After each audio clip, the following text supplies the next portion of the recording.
The number of women attending smear tests is still at an all-time low.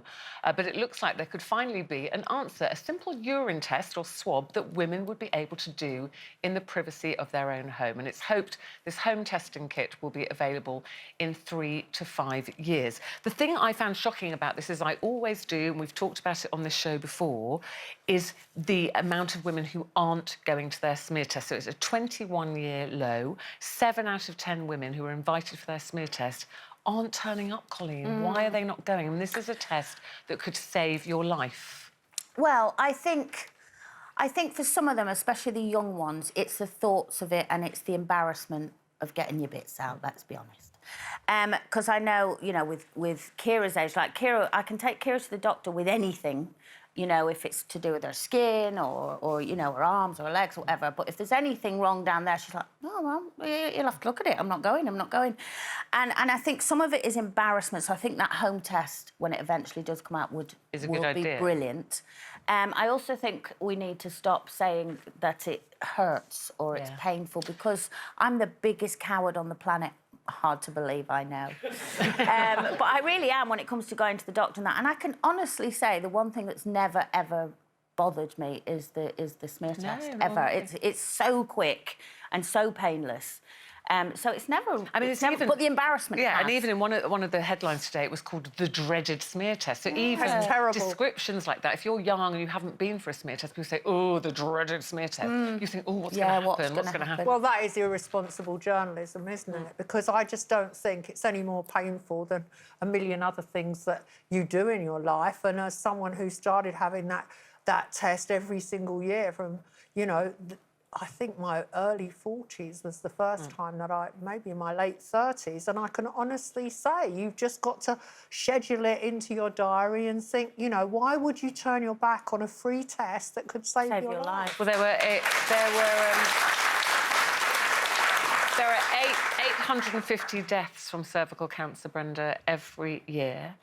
And they say 99% of cases could be picked up and could be preventable if people went for their smear test. Well, just those statistics are scaring me as it is. For me, it was just a natural thing. I went on the pill and my doctor said to me, you have to have regular smear tests. But, you know, as you were saying, Janet, there's more painful things. Sometimes, you know, sex can be more painful than the actual...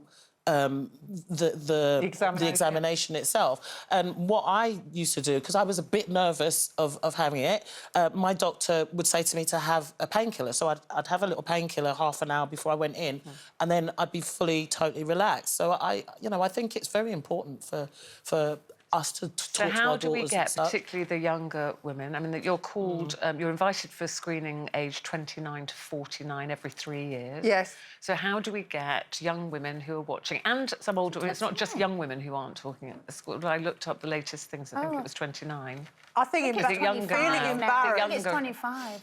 Well, whatever. Yeah. But those young women, how are we going to persuade them? This could save your life. It isn't painful. It's, you know, slightly awkward if you get embarrassed about those things, but you just have to get over that embarrassment because this could save your life. I know, and now I'm in the age category where you get offered free screenings for bowel cancer. And I went, the first time I was offered the test where you take a sample of your own poo and then send it back to them and they you know, analyse it and tell you the results pretty quickly. The first time I was, like, you know, embarrassed. I thought, I don't know, I don't really want to do this, even though it was in the privacy of my own home, for goodness sake, and a completely anonymous envelope was going somewhere. I couldn't do it the first time, but then the second time I did do it, and I kind of got over the whole idea of it, and I'm really glad I did, because the test came back negative.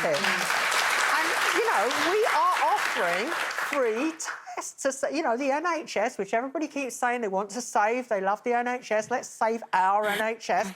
You're getting offered these tests, take them up, for goodness sake. I'm wondering if another way around it, which I've just thought of, is maybe if you're allowed to go with a girlfriend and you take your friend with you and she's distracting you. I know when I was having tests and things done, somebody's talking to me and then the doctor's like, that's it, I'm finished.